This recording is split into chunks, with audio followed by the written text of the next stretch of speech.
પૈસા ઉપાડવા માટે બેંકના એટીએમ તો ઘણા જોયા. હવે આવનાર દિવસોમાં રાજ્યના જિલ્લાઓમાં અનાજના એટીએમ પણ કાર્યરત થશે. રાષ્ટ્રીય અન્ન સુરક્ષા કાયદામાં આવરી લેવાયેલા 3 કરોડથી વધુ લોકો આ ગ્રેઇન એટીએમ મારફતે તેને મળવાપાત્ર ઘઉં અને ચોખા જેવા અનાજ તેમજ ચણા અને તુવેર દાળના પેકિંગ પણ મળી શકશે. માત્ર 35 સેકન્ડમાં 25 કિલો અનાજનું વિતરણ થાય તેવા ગ્રેઇન એટીએમ 24 કલાક કાર્યરત રહેશે.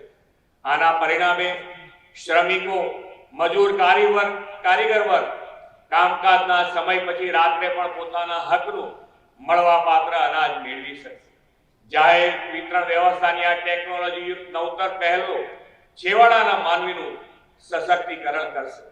વડાપ્રધાનશ્રીના નેતૃત્વમાં અને આદરણીય ગૃહમંત્રી શ્રી અમિતભાઈ શાહના દિશાદર્શનમાં જે કહેવું તે કરવું કાર્ય મંત્ર વધુ એકવાર સાકાર થયો છે. વડાપ્રધાનશ્રીએ તેમના પ્રથમ પ્રવચનમાં જ કહ્યું હતું કે આ સરકાર ગરીબ, વંચિત, પછાત વર્ગ અને જરૂરિયાતમંદના વિકાસને પ્રાથમિકતા આપશે. એ જ જનકલ્યાણ ભાવના સાથે શ્રી મોદી સાહેબે સેવા દાયિત્વ સંભાળ્યું.